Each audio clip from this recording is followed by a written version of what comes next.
You can hear Let's me? get the credits. Let's get the Yeah. credits rolling. Okay. Let's get the credits rolling. We got Ness backstage. We're gonna run the credits, and then we coming right back, and we're gonna get right.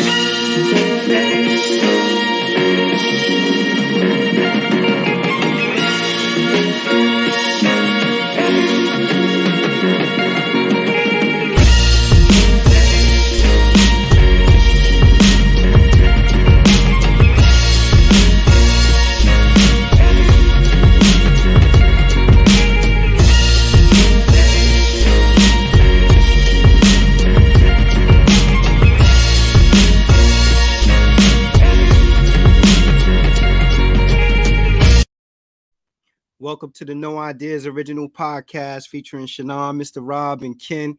We got another dope episode for y'all. I think this week is sort of like our week of kind of spanning the globe in hip hop, right? Or spanning the states in hip hop. So yesterday, we had a brother from the Midwest, Dre Banks.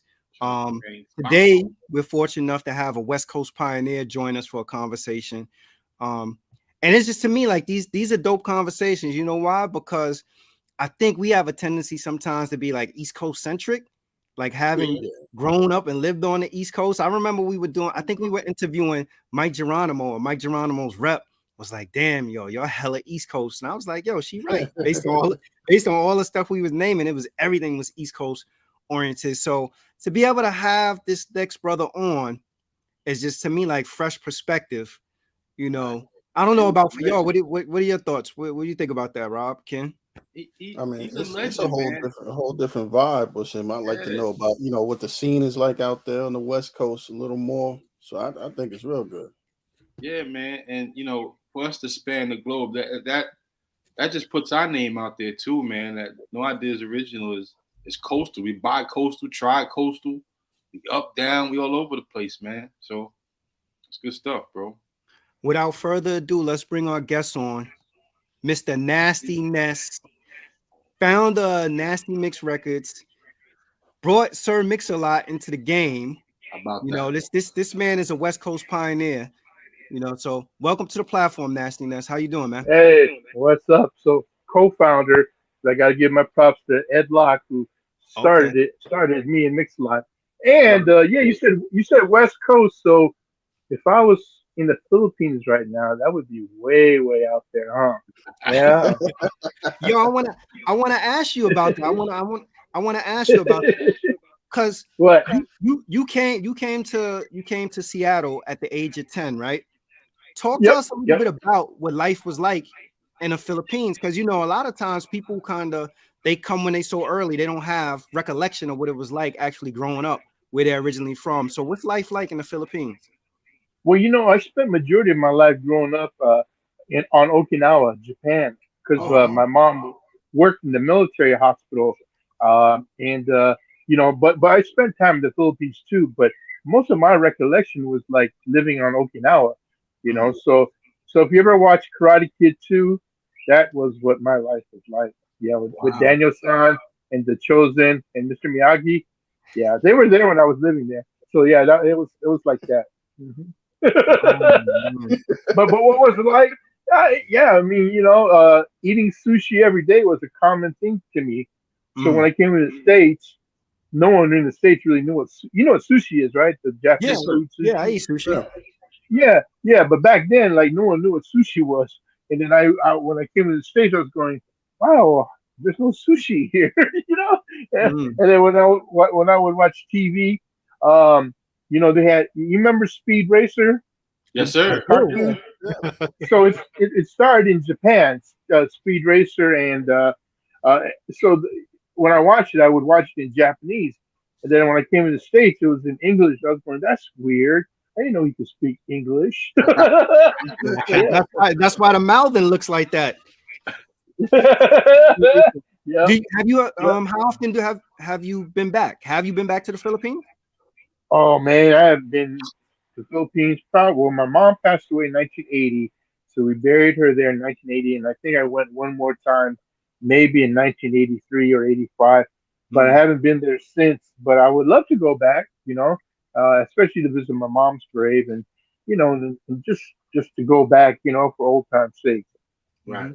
There go Jeff right there. Salute to the staff at No Ideas Podcast. Also salute to my homie DJ Nasty Ness. That's Jeff. I'll tell you later on about the story. We got to talk about what Ness told me behind the scenes. Yeah. Oh yeah.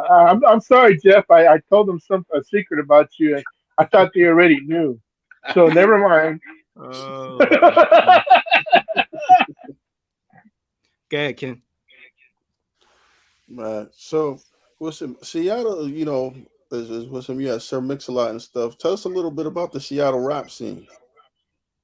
Well, you know, when it first started, probably the very early '80s, 1981 maybe. The first rap group there were the Emerald Street Boys, and one of the members passed away a couple of years ago, Sugar Bear, rest in peace. But I was actually the DJ for that group, and in 1983 is when Sir Mix-a-Lot and I finally hooked up, not knowing that we actually went to the same high school. I was 2 years older than him, but you know, I always hung out in the hallways. I never really went to class, you know, but he remembered me always hanging out in the hallways and hanging out with the brothers and everything, you know. But we never talked to each other back then. But he remembers me. I just don't remember him. But it was 1983 is probably when I got to know him. But the rap scene wasn't really big then as far as local groups, but there were a few coming up that I can remember. Frostmaster Chill, man. There's a few that I can't remember the names. Baron Von Scratch, and Portland had Vitamix and the U Crew, and yeah, that's about it. You know, it wasn't very big, but the music became really big when I started playing it in 1980, and by 1984 it was huge in Seattle because I would go to New York every year and buy records with my own money and then bring it back and play it on my radio show. And people go, "Oh, what's that? What's that? Oh, who's Dougie Fresh?" Yeah. Wow. And until the record label started realizing, wow, he's the only guy in Seattle that'll play our stuff. Maybe we should just send him records for free. And I like that word, free. Yeah, you know, and just, you know, we were, like you said, you know, New York played a big influence in my life. Like I got to meet a lot of hip hop artists coming up from the New Music Seminar. I met them all. Metronics, Real Roxanne Shante, the Fat Boys, Rappin' Duke.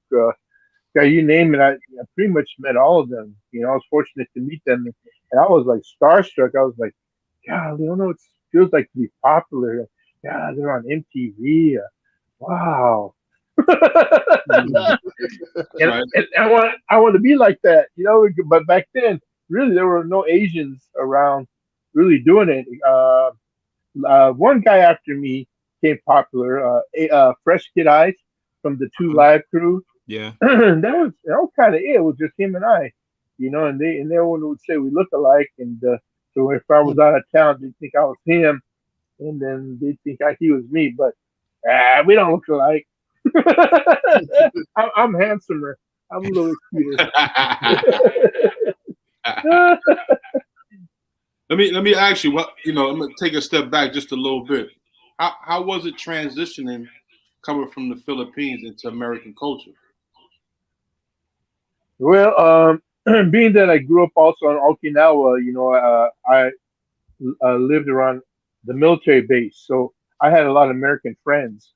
And so the transition wasn't too hard as far as speaking English. Okay. I think the hardest transition maybe was the way I spoke, the way I dressed. Yeah, I really thought I would look cool moving to the States wearing these Hawaiian shirts, because back there wearing Hawaiian shirts, you know, you were considered really cool.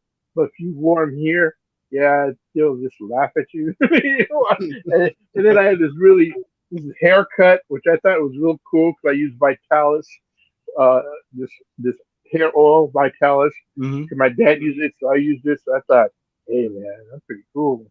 I come into the station. Well, I tell you, if you saw my fourth grade picture, well, I look really nerdy. Yeah, man. But yeah, So the transition at that point was a little bit hard because I had no friends when I first moved Right. here. It was different, And then I grew up around a lot of minorities, and that's probably why I get along with you guys, and more than I do with Jeff. But yeah. in terms, I guess, in terms of the assimilation to United States culture, do you ever feel like you actually lost your culture, or did you feel pressure to assimilate to United States culture? I didn't feel pressure. I felt kind of cool changing, adapting to the new culture. I think throughout the years, though, what I didn't do was embrace my race, being a Filipino, and embracing that I'm from Seattle, growing up. And I remember when my mom died, I was 18 years old. That's when I started realizing, she's Filipino. I would eat Filipino foods at restaurants that remind me of her, and I just kind of want to know more about me. And then, spending time in New York, I would wear these T-shirts that said Bronx on it, so I would pretend and talk like I was from New York, and and tell people, "You say where you're from?" I say, "Oh, it's New York," And then until Mix-a-Lot told me, he said, "Why you always do that? You're from Seattle. Be proud you're from Seattle."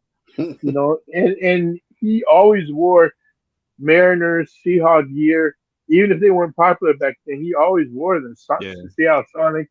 And I started thinking, yeah, you're right. So I stopped wearing the Bronx T-shirts and started embracing more that I'm from Seattle and that I'm Filipino. Because there really wasn't any Asians in hip hop. Like I told you, it was Fresh Kid Eyes and a record promoter from Profile Records. His name is Manny Bella, who helped break Run DMC. Him and I became very close friends. But other than that, man, that was really it. The irony, I think, of it, listening to you talk about that there weren't Asians in hip hop back then. Now you look at hip hop, and I feel like Asians are sort of at the forefront of actually keeping the culture alive. When you start thinking about like breakdancing, graffiti, hip hop purists, DJing. It's like that. Like all aspects of hip hop, Asians have really embraced, and they stuck true to the art form, whereas other people have sort of swayed and I think other people swayed based on the commercialization and the monetization of the music, but Asians have really, really kept it pure at heart. What do you think that's about? Well, in 1992, that's when Nasty Mix closed its doors, and as I was telling you, I started embracing my culture more and more. I said, what's one way I can contribute to hip hop that involves my nationality? So I opened up my own company and I called it Crazy Pinoy Promotions. And Pinoy means Filipino. And when I would call businesses or whatever, they would remember my name. But when I say I'm with Crazy Pinoy Promotions, they say, "What's a Pinoy? What's a pony?" I go, "No, Pinoy. What's that mean?" Filipino. But I think a lot of people now know what that word means. So I think that was part of my contributions, making Pinoy a household word in the hip hop culture. So I'm kind of proud about that. Wow. I've heard in interviews also you talk about the influence of WKTU, and one of my favorites of all time, near and dear to my heart, Mr. Magic's Rap Attack. Magic's Rap Attack. How did your time in New York? Rob will appreciate this because Rob want to get into this. How did your time in New York influence your hip hop roots? Well, when we moved to the States in 1970, my sister didn't stay with us in Seattle. She had a scholarship to New York University. And in our culture, Filipino culture, it's mandatory that we stay close as a family. So my mom insisted that I spend the summers in New York. It's like, "Yeah, Mom, I'm only like 10, 11 years old, and you're going to have me on the airplane by myself going to New York." She goes, "Oh, you must see your sister. You must spend time with your sister because you love your sister, right?" And I was kind of like lying. I was kind of like lying, go, "Yeah, I do." But I mean, I love her. I love her now a whole lot. But back then, your sister, so and it was a blessing because as I got older, her best friend, and you might recognize the name, Ann Tripp. Ann Tripp. Oh, wow. WBLS. Yeah. Yeah, she actually got her start, I believe, on WKTU, and it was a coincidence that Wow. 92 KTU, her and my sister were very good friends, and she told my sister, goes, "Hey, you mind if we stop by the radio station because I got to drop something off for my friend Ann Tripp?" I go, "Okay." So we went up there, and not knowing what I was about to see, man, I went up there, and then I go, "Whoa, this is the station I listened to on the radio," and there was I'm going to bring up some names that might refresh your memory. I met Paco. I met Al Bandero. Yeah. Uh, and one of the guys who I like, not really mentored me, but he became someone I really looked up to, and we became friends the day he died, was Carlos De Jesus. Oh my goodness. Yeah. That's Yeah. classic. That guy. Mm-hmm. His on-air personality, I go, wow, I want to be like him. He's Yeah. so cool on the mic. So that was the influence from KTU, and then I would listen to the weekend shows. I would record, and I still have tapes on cassette recording the mix show. I was like, how do they mix all these songs on just 2 turntables? But it sounds like they got 10 turntables. It was like the Latin Rascals, Jelly Bean Benitez in the Yeah. mix show. And I was like, God, these guys are really good. How do they do it? And I figured out how they did it. So that played a big influence in my life. But yeah, 92 KTU was one of 2 starts in my career that really convinced me that's what I wanted to do as a career in radio, is get into radio. Mm. Or even Frankie Crocker was your influence too, right? Yes, I would record the weekend shows, and I would record him because his style and delivery was so cool. Yeah. Yeah, and then I remember, excuse me, I remember meeting him at the New Music Seminar, but he kind of dissed me though, because I think it was him, because we were at the New Music Seminar, and it was one of those panels where you can play part of your music, and then they'll tell you the artist's opinion about it. Mm-hmm. So I was there trying to shop Sir Mix-a-Lot with Ed Locke, and I really want to know his opinion on it. And he said, "Well, buddy, that's not going to work out here. Yeah, but it'll only work in Seattle, where it's like rains all the time, horses and green forest." Wow. And I go, "Oh God, did the guy really look up and just me?" So ever since that happened, it was like, I'm on the mission. I want to prove to, because I would play his stuff to everyone, prove to them that no, they're wrong, because I'm getting requests more than the Michael Jackson and Madonna song on my radio show, Right. even though I'm in Seattle. There's got to be a reason why these people are requesting this unsigned artist. They must like him for some reason. I liked him because he was dope. It was so different. No one else sounded like him, and coming from the West Coast, it's kind of rare to hear rap music coming out of the West Coast unless you're from the Bronx. Because I used to be from the Bronx. That's right. That's right, bro. Put up your throw up your hands, bro. Yo, P, good looking out for the super chat. Appreciate you. Yeah, you were the first in the West Coast to play hip hop on the radio. Yeah. Maybe I wasn't the first, but I'm the first to have an all rap radio show. Yeah. Oh, nice. And it was believe it or not, it was on a commercial radio station too, which was kind of unheard of. How'd it was on AM to allow you to do that. Well, it started out where my boss, he wanted to do a show where I was just getting started in radio, and he said, let's call it Fresh Tracks. What we're gonna do is that show's gonna be 2 hours on a Sunday night, and the whole idea behind the show is I'll be playing new music. So I'll be playing new Gap Band, new Prince, new whoever came out with something new. It has to be all new. And then I slowly started playing rap music, and I noticed every time I played it, the request lines would just light up like crazy. That they want to hear it again. Then they would call on the weekdays asking to hear it, because of my Sunday night show. So kind of slowly, even though my boss hated rap music and I had listeners calling, complaining, saying that terrible music. It's not gonna last. I said, no, you're wrong. This is gonna be 20 years from now. People are gonna be making a living out of this music. Trust me. And I don't know, for some reason, my boss, my boss, he was one of those kind of bosses where, he was kind of intimidating kind of guy, and whatever he says goes. But I don't know, he listened to me, and he gave me a shot and an opportunity, and to this day, we're very, very good friends. I always wondered why he always yelled at me and screamed at me, but it's because he believed in me. And I think if he didn't do what he did, I wouldn't have learned what I learned. But yeah, so the show Fresh Tracks eventually turned into an all rap radio show, and every show at the last 30 minutes, I would do a master mix. I would do like Jelly Bean and the Latin Rascals, where people were listening and going, "Yeah, sounds like he has 10 turntables. How's he doing only on 2 turntables?" But they can't see me on the radio because I was pre-recorded. Yeah. I heard today's your birthday. I heard. You're like a second or third person to say that. I don't know where that rumor came from. No, Happy it's birthday, in April. man. No, it's not my birthday. No. It's in April. April 27th. I don't know why people are saying happy birthday to me, but you can cash at me at Miss Rodriguez.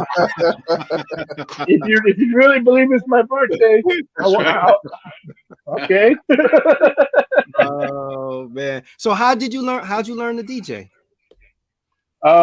Through Ed Locke, the guy who started Nasty Mix Records. He was originally a radio DJ on the radio station that I had my show on before it got sold. It was called KYAC, 1250 KYAC. And it was a coincidence that his sister was my hairdresser. I used to go to this bougie salon and pay, but back then paying $25 to get your hair done was considered expensive, Oh yeah. And then, in the 80s you was paying?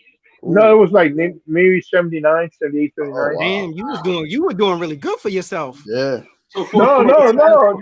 No, trust me. Listen, don't spend Ness, no cash apps. He's good. No, but here's the thing, because she's Chinese, and we got along really well. And I used to train her at the health club I worked at. I used to be a fitness trainer. Believe it or not, I used to be a fitness trainer, but we became really good friends. And I told her, God, yeah, I love coming to your place here, but it's so expensive, I don't really make that much, She goes, well, I tell you what, why don't you just come to my mom's house and I'll cut your hair there and you'll only have to pay like $10. I go, really? She goes, yeah. And they didn't live that far from me. So I would go to her mom's house, and her brother, they all lived there. And every time I go and get my hair cut there, I would hear all this music upstairs, like Confunction, Lakeside. And the guy was DJing. I go, God, he's really good. He goes, who's that? She goes, oh, that's my brother. You probably heard him on 1250 KYC, and he also DJs at a club called Spectrum. I go, I've heard of him. Can I meet him? So I finally met him, and he invited me to his show to answer request lines. And that was the first time I ever been really to a real radio station. And that's when I realized, man, this is what I want to do. And after I was going to New York to WK2, that's when I really, really made my mind. I go, I really don't like going to school. I don't like to study. I can't stand reading books. Everything bad you can think of. That's how I was. But I love being behind the mic. Right. I love being behind the turntables. And I go, and when I did it, I got to be honest with you, I didn't do it because I thought I was going to be rich or famous or anything like that. I did it because I loved it with a passion. I finally found something that I really loved to do that wasn't breaking the law, Yeah. And unfortunately, my mom passed away. She never got to see what I became. Wow. But my sister played a big influence because of her friend Ann Tripp. So so if you ever see her on the streets, you say, hey, you remember Nasty Ness? You knew the sister. He gave you props. And Tripp is still on. I think she's still on WBLS, I believe. Yeah. We're like Facebook friends. Mm-hmm. That's crazy. So from a timeline perspective, yourself on the West Coast and Mr. Magic were the only hip hop shows on the radio, probably. Yeah, and then KDAY, I think came along probably maybe 83, 84, probably in LA. And they became all rap hip hop, 24 hours a day, AM stereo. They were on AM too. That's where Greg Mack, got his. Everyone got to know who he was from LA's KDAY, and that's where a lot of LA groups became very popular from his show. But everything he played, I played too. But yeah, it started to evolve around there. Yeah, for me, I'm like, damn, like just to put this in perspective, if we look back that far, a lot of the old rap was college radio stations. It was predominantly college radio stations in the East Coast. So for you to visit New York, get inspired by what you heard in New York, and sort of be the conduit or the transplant to move that to Seattle, when you said that the program director or your boss didn't like the music, I'm thinking that you was gonna say like every 5 minutes when you started playing it, he was at the thing like, yo, come on, what's up, man? Why are you playing that again? But it seems like you played a really, really big role in helping people kind of adapt to like, yo, this is what it's going to be. Like you were the pioneer. You foreshadowed what it was going to be. The thing is, my boss Steve Mitchell couldn't argue with me because we had these ratings come out. They were called Arbitron ratings. Yeah. And being on the AM dial, every time I was on the air, it would be number one. And then they couldn't mess with me, man. Because I go, hey, look, you want to schedule commercials and sell your advertisements during my show. I'm number one on this time slot, and they couldn't argue with me with that. But when you say college radio, yeah, I remember very well what played a big influence on me in New York were the Awesome Two at it was at WNWK. Right. Half Pint was on it was WNWK also. But those and Chuck Chillout, they were very well known back then, doing college radio. Chuck Chillout's from the Bronx too. Yeah, and and they were the ones that would play my Mix-a-Lot records too. They were the only ones that would play it. The Kiss and BLS, they wouldn't touch it, but those guys did, man. I remember it was Half Pint and Hank Love. Remember him? Hank Love? Yeah, Hank Love, but Half Pint was the one I always talked to, and we're friends to this day. I mean, he's like a pastor now, but we still keep in touch, But it was his show, and the Awesome Two. They would always support me, and then Chuck Chillout sometimes he would support me. Mm-hmm. I'm gonna tell you, WBLS and Kiss pretty much only allocated maybe about an hour to 2 hours a day. On Friday, right? Was it Friday? It was, it wasn't like, it wasn't like that they were continuously playing hip hop. It was like they were testing the waters with it also. And Red Alert eventually had his shine on 98.7, and he was in competition with Molly Mall and Mr. Magic. I don't think until Hot 97 came along. Hot 97 kind of they weren't there. There was no Hot 97. Hot 97 was originally playing house music.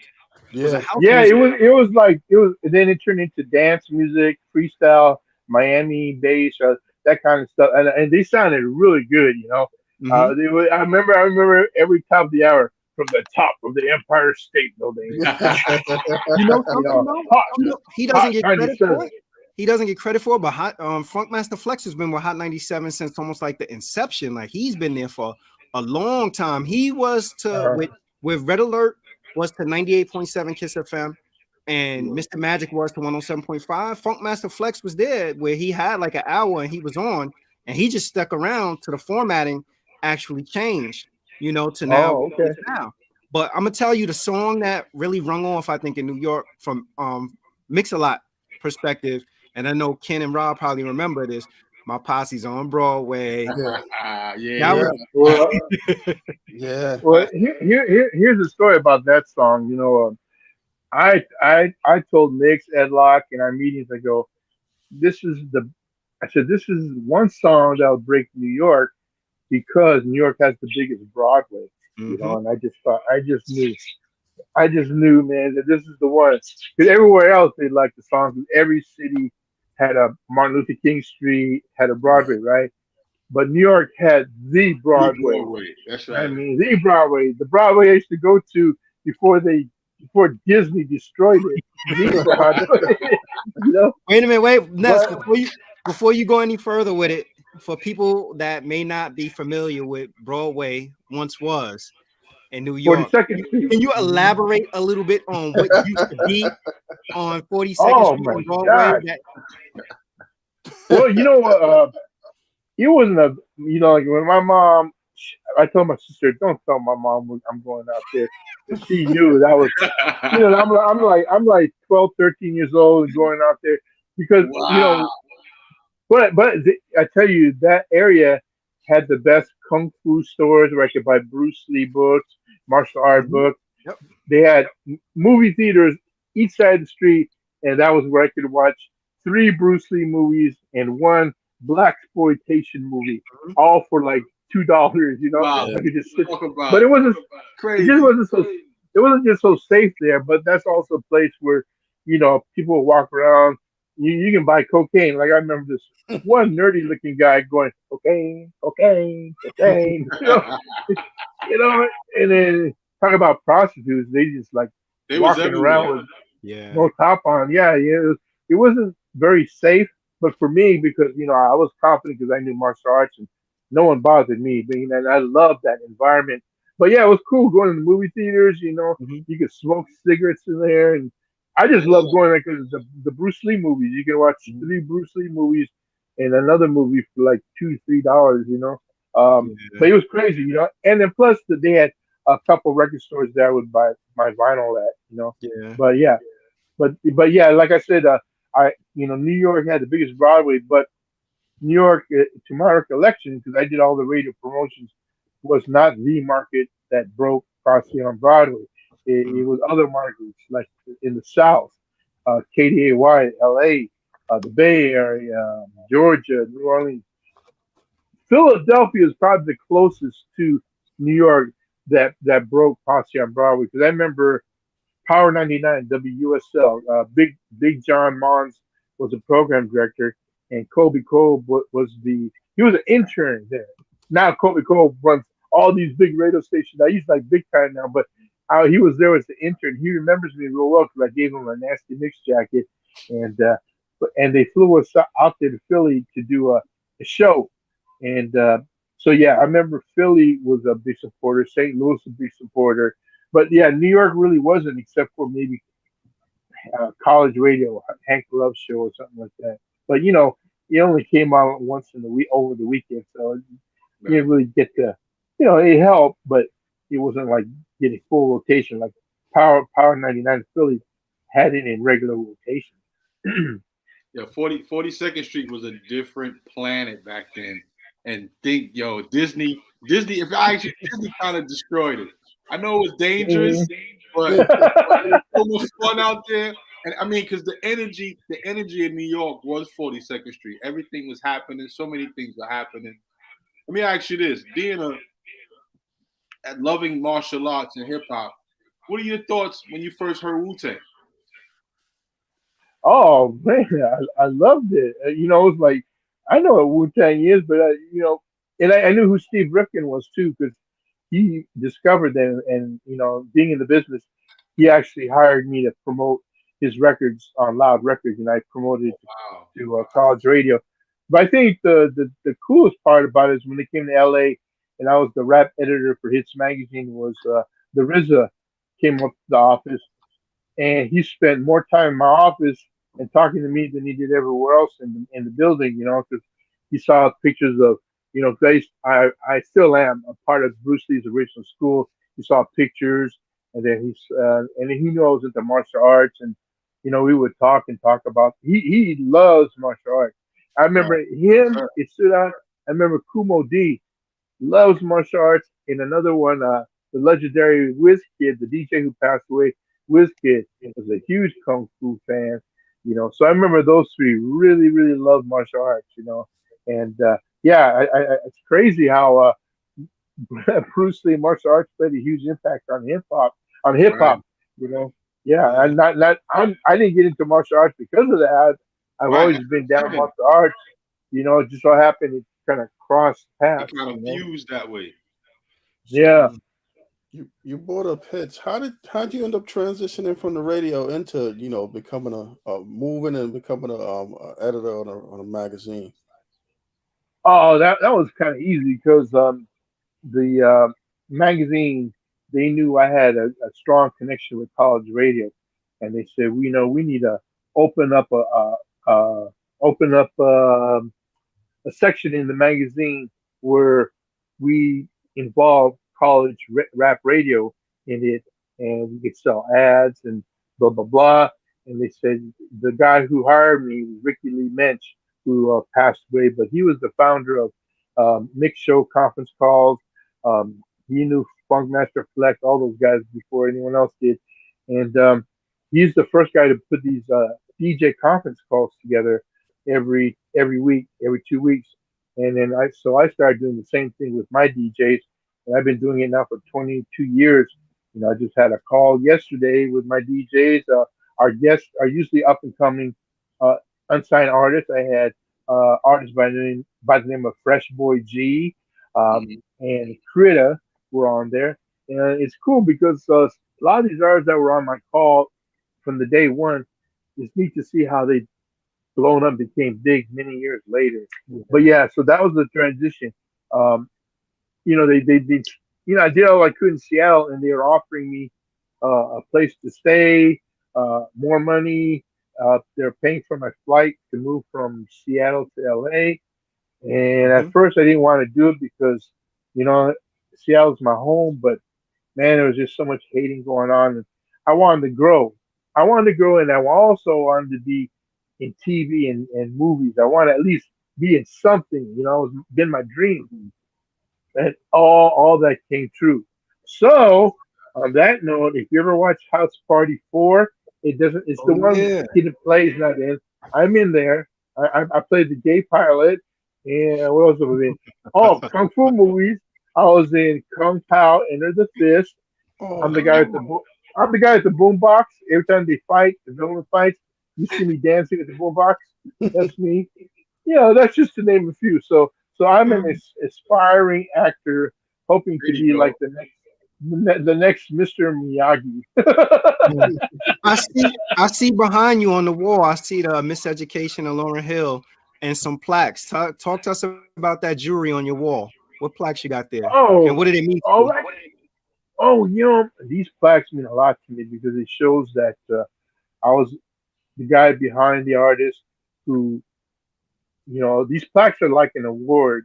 Give it, say, hey man, thank you for all your help. You deserve this. And I had a great relationship with Rough House Records and Chris Schwartz, who runs that. We still communicate to this day. He's responsible for Chris Cross, Cypress Hill, the Fugees, Lauryn Hill. Tim Dog, a list of platinum song artists. So it's guys like him who remember people like me who help promote their records or play their records first, and that's why I have that up there. I got Mariah Carey up there. I was one of the first guys to play Mariah Carey on the radio in Seattle, and just coincidental, I'm really close friends with her brother, who's also a martial artist. His name is Morgan, and I've got a whole bunch more in my house, but labels, they don't really give out plaques anymore. They probably do this to a few DJs, but it's not like back in the days where I would get plaques all the time. So if anyone's watching and you're on a record label and they have anything to do with you, can you send me a plaque? I need a plaque. Didn't you don't you have 2 plaques also from your label for Sir Mix-a-Lot? Oh yeah, I got a bunch of Mix-a-Lot plaques. They're all up here, Even on the label that I wasn't part of, Deaf American, I've got a Baby Got Back one that I got, because I helped promote. He had an album out called Seattle the Dark Side, and I helped promote some of the artists on there. One of them was E-Dog. He had a song called Drop Top that I helped make go #1.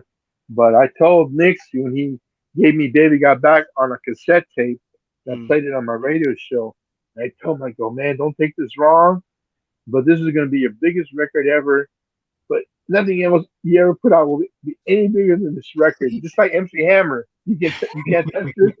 I told him the same thing, and so far I've been right. It's kind of hard to really come out with something else to top that one. But man, he's set for life though. With Baby Got Back, and it's so cool to see that, man. Because here's a guy I knew. We would eat at McDonald's together. We were broke together. And he is from the projects. I was there living with his mom, and to see that, to see where he's at now is amazing. I have a lot of stories. I remember Ice Cube. He didn't know anybody. He would follow me around music seminar with his Jerry curl. He didn't know anybody, and he would just follow me. And I was like, I wish this guy would stop following me. Yeah. Oh, and I remember Ice-T. Every time I saw him on the road, and he'd go, "Hey man, how's Mix-a-Lot?" Hey, he didn't care about me. He wanted to know how Mix-a-Lot was doing. Yeah, I guess he's fine. You want me to say hi to him? Yeah, man. Tell Mix-a-Lot Ice-T said hi. Said, okay, that's fine. I'm happy to hear though. I'm happy to hear that Sir Mix-a-Lot had his business right to actually eat off that record in perpetuity, because that record's gonna live on forever. I would imagine that record plays on the radio every day somewhere. It's been sampled God only knows how many times in movies and everything. Like, man, like he'll never be able to surpass that. Well, you know what else helped him out was I remember getting a vinyl in the mail, and it was I can't remember her name, Kate Lorenz or whatever her name was, and it was called Don't Ya. And I go, wow, this record sounds just like the Mix's song called Swash. Yeah. And then all of a sudden the Pussycat Dolls redid it, and it went like mega platinum. And I texted or emailed Mix's manager, called him, and I told him, "Hey man, I think someone just did the record called Swash." And he goes, "You sure?" I go, "I'm positive." And so yeah, he did really well from that, and so really lucky, Man, that's crazy. Let me ask you, in your perspective or your opinion, what has changed most about hip hop, good and bad? Hey, real quick, how many more minutes we got? So I have an idea.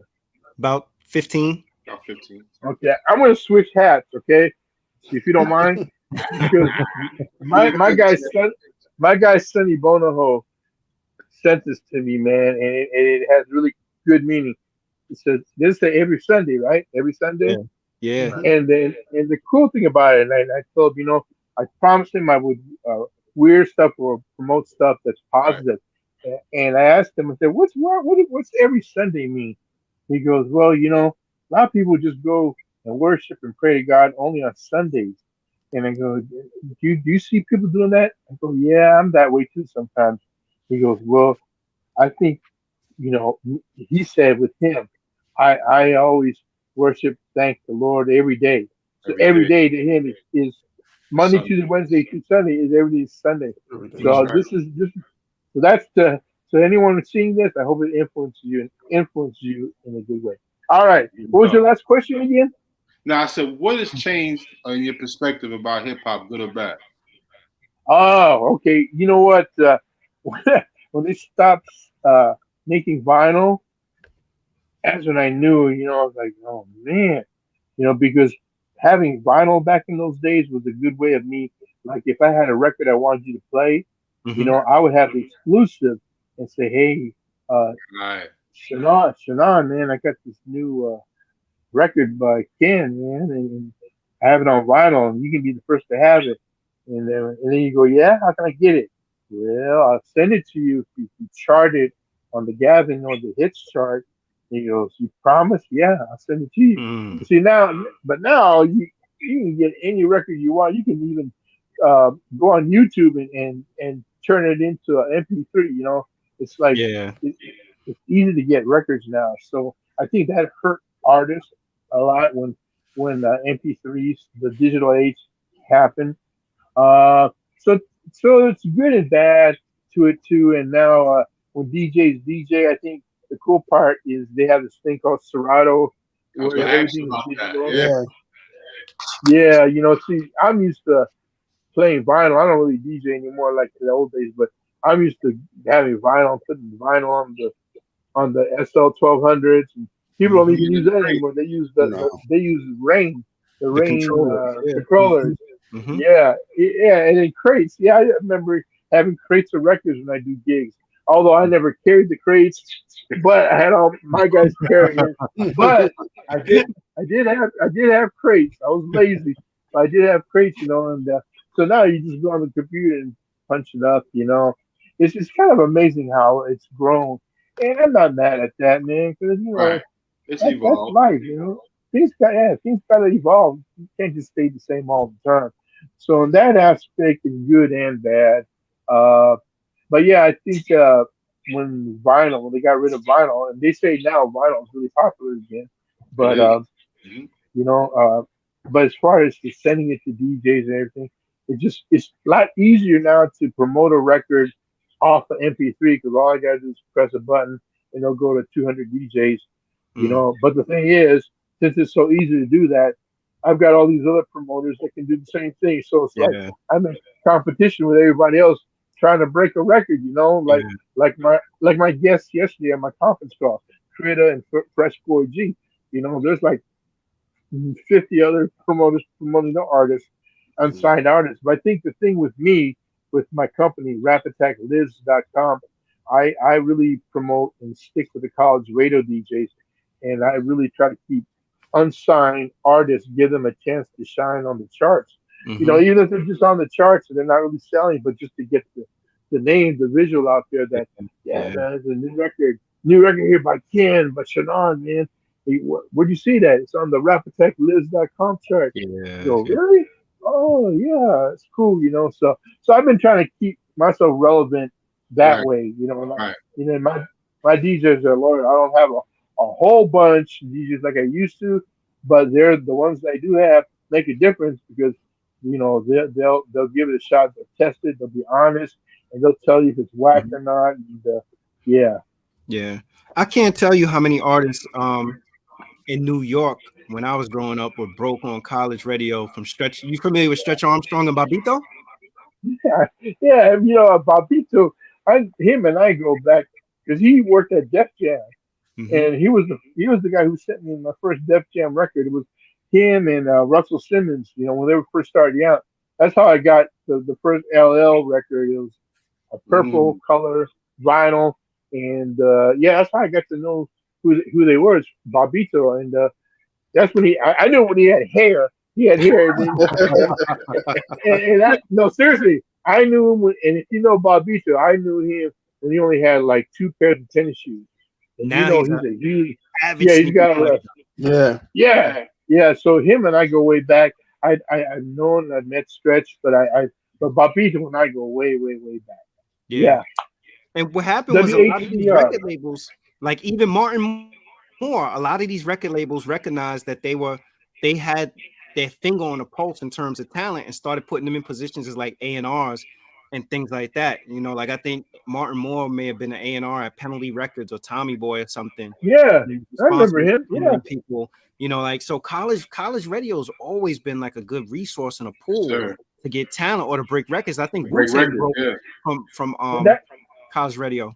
Yeah, and that's why Hits Magazine hired me, because like you said, Penalty. Me and the owner, Neil Levine.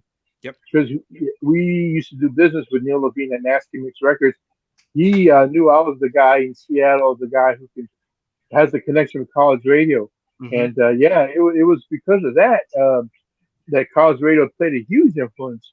See, the thing with college radio is you don't have to ask permission from the program director to play a record. Unlike terrestrial radio now, you can't break a record in a mix show anymore. You got to play what's on the list. College radio, they can play whatever they want to play, and at a lot of stations you can play uncensored stuff after 9 p.m. But I always make sure I send a radio edit. But if they request a dirty version, I'll send a dirty version. But yeah, that's the benefits of college radio. And yeah, Stretch and Bobbito, yep, they sure did do their thing. And you're right about record labels hiring cats like that to become A&Rs. Yeah. We had Dr. Dre from your MTV Raps on, and he was talking about his time at college radio and what it meant to him at Adelphi. So I just think college radio doesn't get the credit that it deserves for being that minor league system and really being that filtration system for getting real good talent through. Because there were records that I'm sure artists took to the people who were on the premier radio stations that they just shooed away. Like, nah, I'm not playing this. This ain't getting in rotation. And then they picked up heat on college radio. And then those same people now were in demand at the mainstream radio stations as a result of it. The mainstream radio started going looking for them. Like, all right, so who is this Wu-Tang Clan? Whose record? What record? Right. That's right. Yeah, like here in 2022, I tell you, one college record. There's a few, but one that stands out that's really making noise with my DJs is the artist El Gant. I don't know if you ever heard of him, El Gant, but he has an album out called OSLO, and Premier broke that record for him, and it's like a big record on the underground scene, So El Gant, so if it wasn't for DJs that report to me at RapidTechNews.com, and we're helping him get his name out there. But yeah, it's not like commercial radio, man. But hey, at least they still have an option, and I'm gonna still be promoting records to college radio as long as they keep hiring me, because I really believe in them. My last years in radio was on college radio, so they play a big influence.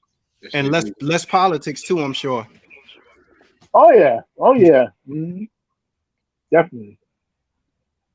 Yeah, I think that there's no pressure. I'm sure when you dealing with major radio stations, you have to deal with whatever is in rotation and the relationships that program directors have with record labels.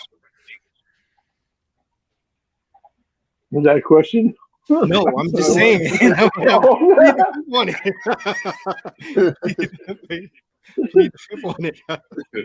That was a comment. Hey, when you take you can take a picture of the screenshots for my photo album. Can you make sure you get one with me wearing this hat? Yeah, definitely. Okay. Because I get a bonus. I get like $2,000. No, I'm just playing. No, but I want to show him. I want to show him. I tell you, this guy Sonny Bono, he's also an Asian brother, and that guy, he's really trying to make it. He has this clothing called Warlord, and to see someone like him, hustle and everything, like when he makes it big, I'm gonna be very proud of him because I was there to support him.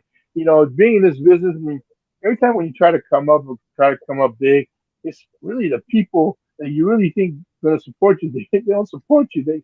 They want to see you fail. You know what I mean? I mean, that's true. Sometimes I get that way too when I see someone I admire a lot and then they start making it. It's like, man, how do you get all these movies and stuff, man? How come it's not me? You get that attitude, but you can't think like that. You got to really support, at least try your best to love and respect what they do.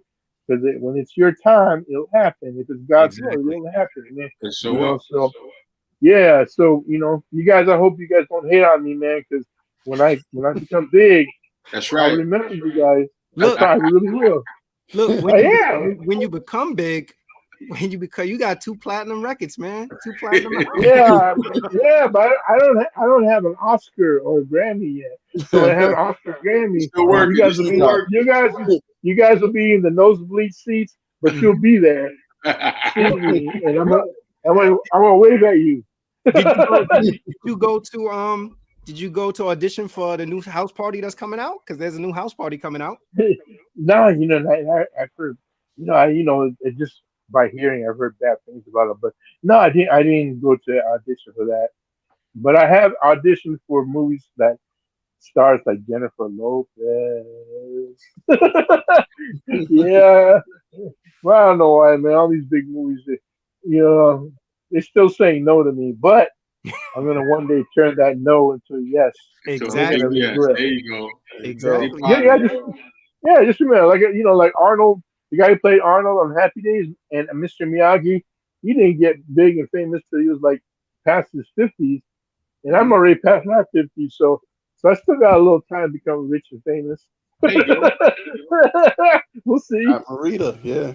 There you go. See, look at this. Look. He said you made it three times over already. Hey man, and when I come out there, you know, I want to hook up with you. Cause I want to go to the Bronx, man.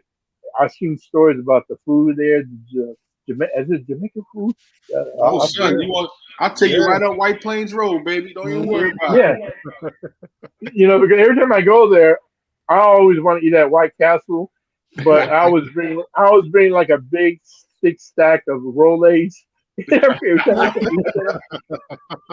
But I want to go to the Bronx. No, seriously, you know, because I used to front and say I was from the Bronx, so I might as well actually go there once in my life just to take a picture saying, "Yeah, man, I'm back home." Wait, the so Bronx. you've never been to the Bronx? You've never been? I probably drove through there and not even knew I was in the Bronx. But no, I've been to Queens, I've been to New Jersey, to Philly, but never to the Bronx. Cause isn't that where what's his name on Cedric Avenue where it started? Oh, with, yeah. what's his name? That's right. What's his name? The guy that started Cool hip Herc. hop. That's Yeah, what Cool Herc. Yeah, That's what Cool Herc started his parties at on Cedric Ave. yeah. See, I've never met him. You know, I like to at least get a I've met picture him. in front of that. Is he pretty cool, man? Yeah, he's cool. Yeah, he's pretty cool. What? I've interacted with him. It'd be interesting to see you and him in the same room because both of y'all have upbeat personalities. So it was like a regular joke fest. Young P said 5 more than one burger if you go to White Castle. Oh, cool. Awesome. You know, that'd be great, man. You know, like I met Red Alert. I know him. I know Bambaataa. But yeah, I never met Cool Herc is probably the only one I've never met with. I met the girl from Philly. She just had a street named after her, Lady B. Is it Lady B? Remember her from Philly? Lady B. No, I don't. I want to tell you guys. Look, I want to tell you. I don't want so you don't get your hopes up high about the Bronx. Like the Bronx, what it was probably in the 80s is no longer what it is now. Like you know, the history and culture and tradition of the Bronx. Gentrification has changed the way the Bronx looks. So you're not gonna get the Beat Street experience. You know, you're gonna get a whole different experience. But it's still dangerous if you like danger. Yeah. That part of it.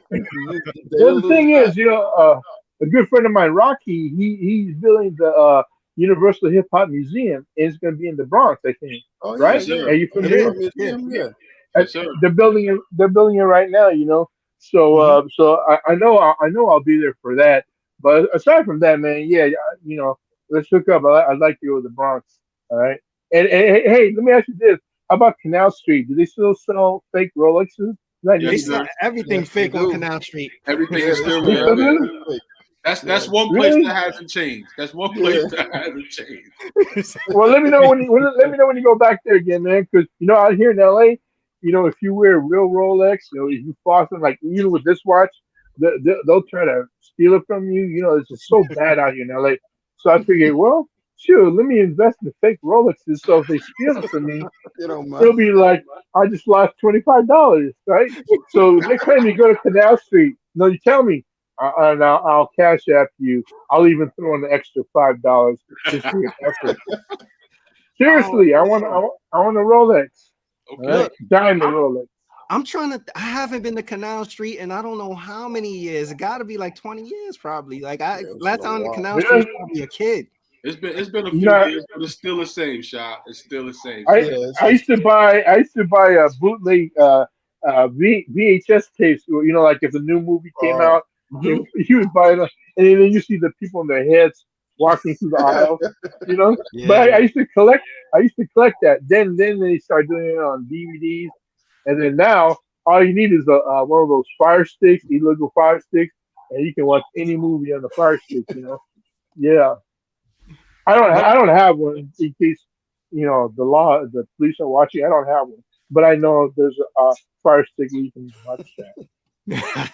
Yeah, Canal Street in New York City is not comparable to Canal Street in New Orleans. Canal Street is pretty much where you go downtown to get just what Ness said. You know, you could get knockoffs, you could get leathers, you could get pickpocketed. Yo, son, you can buy turtles out there, so you gotta be careful. Really? How about Louis Vuitton first? Can you get that there? You could get all. You could get that too. You can get that in Harlem. You can get that anywhere someone's selling something, bro. Knockoff. You could get on Canal Street. Wasn't Canal Street or Delancey Street used to be the spot for jewelry too? Delancey Street, you go get a hood, you go get a leather jacket, you get a Shirley, you can get everything. Street. Yeah. Yeah, I can't wait to go back, man. Well, when I come back, man, because I definitely got to visit my sister one day. I'll definitely hit you guys up, all right? And we'll go. We'll go to Canal Street. Your sister's still in New York City? She's still there, man. East 81st on the Upper East Side. Nice. Rent control. She got rent control, so she's forever paying like cheap rent for the rest of her life in the area where a one bedroom there now is like $4,000, $5,000 a month. Yeah, that's what they mean by gentrification. That's the gentrification. Yeah, exactly. Never, tell her never leaving. If she decides to leave, she should sell. Oh no, she's not gonna leave. She loves it up there. Except in her apartment, and it kind of sucks, man. She's on the 4th floor, and there's no elevator. Walk up. You know those apartments. You gotta walk. Hey, walk. Oh my God. That's my mom right there, son. Rob mom said they sell everything in the basement of the stores now. What's up, Mom? Oh, really? What store? Her store?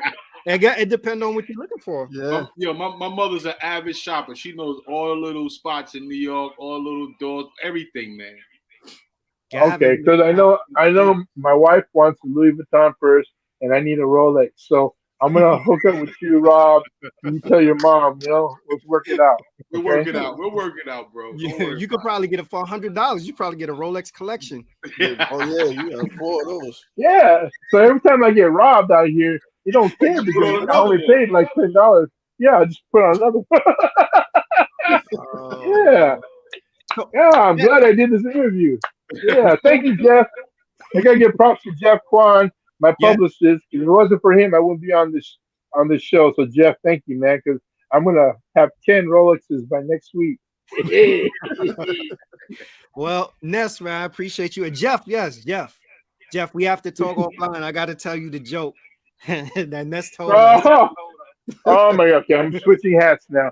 Okay, yeah. So Jeff, man, they promised me they wouldn't leak it out to anyone, so it's all good. Don't worry, Jeff. Okay. You guys promised, right? That's right. In LA, do they still have Fashion Avenue? Oh, it's called. Oh, you're talking about where they have all the bootlegs and stuff? Yeah. Swap me? Yeah. What do they call it? They call it the alley. The alley. They still have it here. Yeah, but it's not like Canal Street, But they have it out here. Yeah, it's all right, I don't really brag about it. There's nothing in there that I used to just go there just to buy bootleg DVDs. But since I have a friend that has a Fire Stick, I don't have to go there anymore. And they don't have Rolex. They don't have Rollies there. I don't think I've ever seen one. And if they do, they'll hide it, and you have to go to like a secret place, and they'll show it to you. Probably like that. But I'm just going to. The guy in the trench coat, he opened the trench coat and he got the assortment of watches. Yeah, I'd rather go to Rob's mom. I trust Rob's mom. Shout out to my moms for knowing all the underground spots, man. What's up? What's up, Mom? What's up, Mom? Well, Nasty Ness, man, we want to thank you for joining us tonight in this great discussion. Look, in your next life after actor, certainly comedian. Oh, yeah. Oh, my God. Really? Good, bro. Okay. You got us rolling over here, man. Certainly comedian. Plug anything else you got going on and where else they can find you. I got your Instagram on the screen, but tell us where else they can find you if they want to get in contact. Well, I've been in radio since 1979, so over 42 years, and I still do what I love doing. So every Sunday night from 9 to 11 p.m. and that's West Coast time. You guys are in bed by then. It's just really midnight to 2 a.m. Your time. I have a show called K-Fox Night Beat, which pretty much is based on my original show that I started back in 1980. And I have DJ's Grand Mixer GMS on there. I've got DJ T, DJ Budget Money, Rex Santalena doing the last half hour of the mixing. So I play all the songs back then that were brand new and became classics. And I think you'll like it. If you listen in on RainierAvenueRadio.world. And then, of course, I've got the RapAttackLives.com where I have the independent hip hop charts. So, if there's a record on you have out an independent artist, you want to hire me to get you exposure, man. If you send me a Rolex, I'll definitely promote your record for free. But yeah, go to RapAttackLives.com because that's how I keep hip hop alive with the independent unsigned artists. Just do that. And what else? That's it, man. Just still going to auditions, being turned down every time, and what else? Man, just enjoying life, man. But talking to brothers like you, man. You know what? I really appreciate you guys, seriously. And this is the first time we've ever met, we've ever talked. But man, I feel like we're family, man. It's like I feel like I know you guys, and that's a good sign. As soon as we get you a Rolex, you're gonna become family, bro. Don't even worry about it. Hey, man. When I go to New York, remember Bronx. We're gonna go to the Bronx. All right. I got you. Somebody else for the Polish. Thank you, guys. Everybody, thank you. Thank you for tuning in to the No Ideas Original Podcast. We'll catch you all on the next one. Peace, everybody. Peace. Good night.